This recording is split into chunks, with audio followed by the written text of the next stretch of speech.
Good morning, guys. It is Bláithín here from A Style of Living. It's time for another morning brew.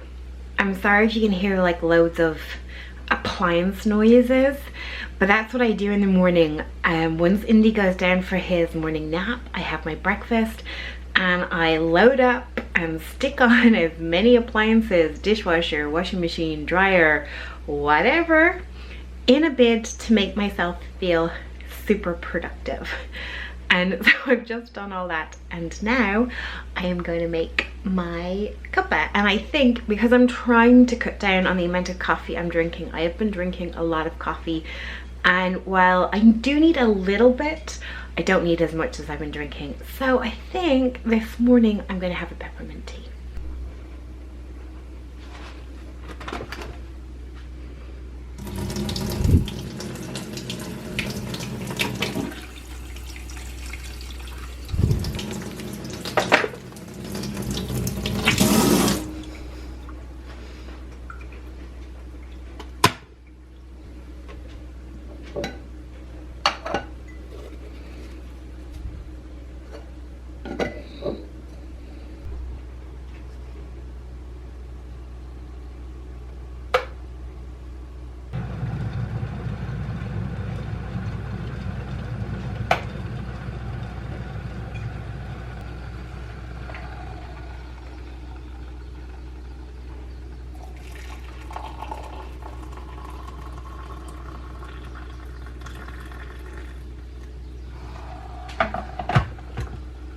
So while my tea brews a little bit more, I thought I might share with you a light bulb financial moment that we have had recently.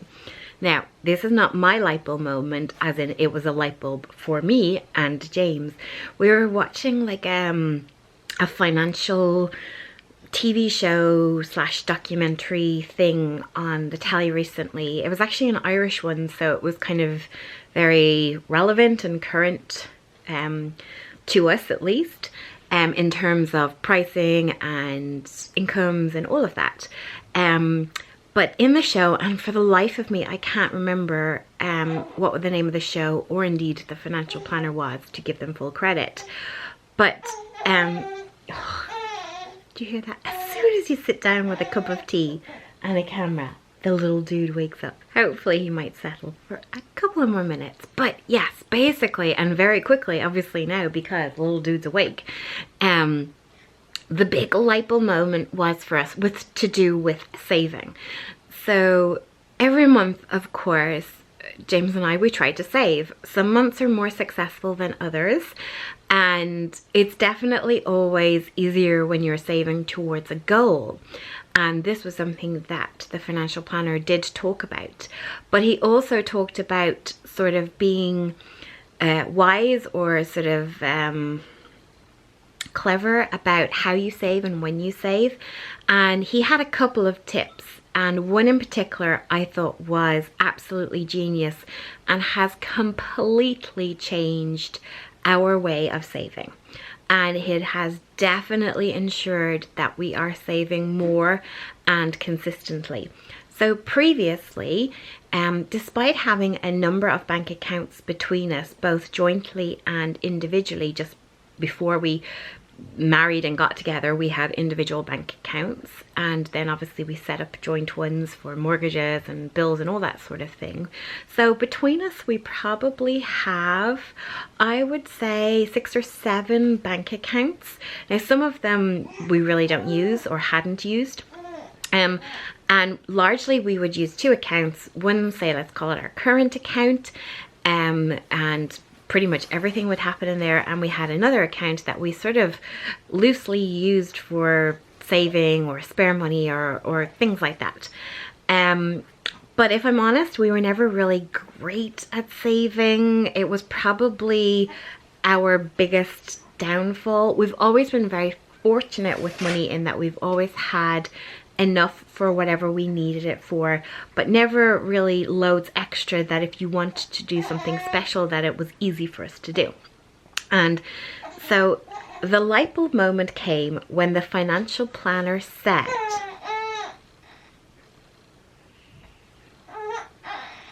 The light bulb moment came when the financial planner said the cleverest way to save successfully is to really think about the different things that you want to save for. So for example, for many families or individuals, it's things like buying a house, Christmas, holidays, a new car. And obviously other people might have more specific things like maybe an extension or a round the world trip that's say bigger than their general holidays they would take annually, and this is like a 5-year or a 10-year plan. But basically his suggestion was to look at your finances, obviously critically, see what you're actually spending, and then the surplus or the amount left over that you could afford to save. And then for each saving plan or saving item to have a specific account. So whether that is, you know, a breakdown in, you know, sort of a line item on a journal, or an actual account, say with the credit union, the post office, your bank, whomever that happens to be, but actually name it Christmas or the holiday or the Euro Disney trip, whatever your item is, or, you know, the kitchen renovation. And obviously then assign an amount to it that you would be saving every month or every 3 months, whatever your sort of regularity is.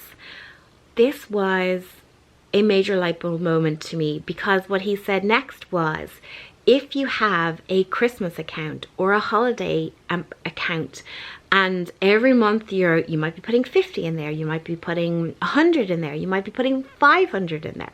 He said, if something comes up, unless of course it's a serious, you know, necessity or emergency, he says you are not going to want to take that money out of your Christmas fund or your kitchen renovation fund, as opposed to it just being the general savings thing, to actually think critically and to not sort of, like, let's be honest, he talked about that nearly every year all of us want to go on at least one holiday or a break, but we never really forward think to that. We always kind of think of it maybe in January or in the summer when we might not actually have the funds together to go.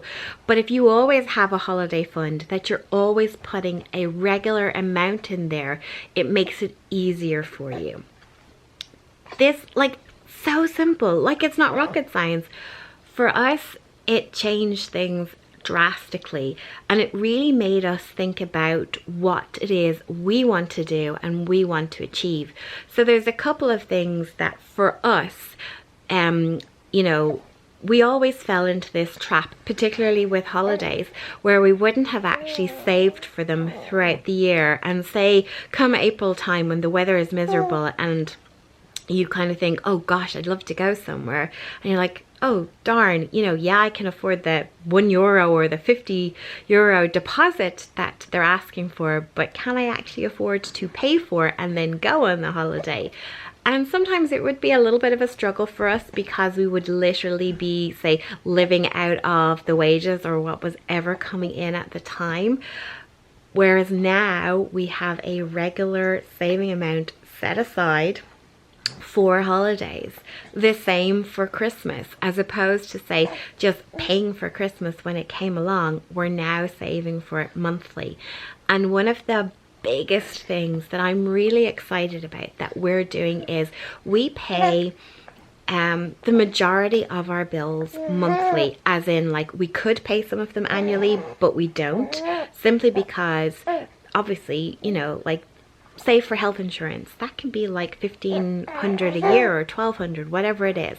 The car insurance, the same. They can be big chunks of money, and at the time when they roll around, it seems much simpler just to pay the monthly amount, even if you do end up paying slightly more for the credit. What we've been doing this year is, because one thing we wanted to do was, in about 2 years' time, was to replace our car. But like that, we didn't have at this moment enough surplus to save for a car or replace the car. But when I looked at our finances and I realized that if we put by a certain amount every month towards annual bills, so that when they came around again annually, we could pay them fully for the year, we would then have extra money to put by for saving for a car. So not only would we be paying our bills annually, we would then use the money that we would have been using to pay them monthly to save up for a car. And I hope I've explained that simply, because it is a very simple thing to do. So we're putting by a couple of hundred a month, still paying obviously the monthly bills, and as each large bill comes around, say particularly for us it's our car insurance and our health insurance and one of our life insurances, that we have decided we will pay that annually. If you're hearing the oohing and ahhings, Indiana is like literally down here lying beside me. And I am just delighted because it means that we're not using credit. We are hopefully going to save either a deposit or enough for a car. When I say new car, I mean new to us. We wouldn't be buying a brand new car. I just don't see the point of that because of the depreciation that happens as soon as you drive it off the forecourt and how quickly it happens then. So new to us is perfect for us. But those little things, so labeling your accounts, identifying the stuff you want to save towards, and to really look at the things, like obviously we are now forward thinking with regards to the car and that, and one of the things we didn't include in our savings but we know will bump up some of them is James also gets paid, in addition to his salary, he also gets a bonus twice a year depending on performance.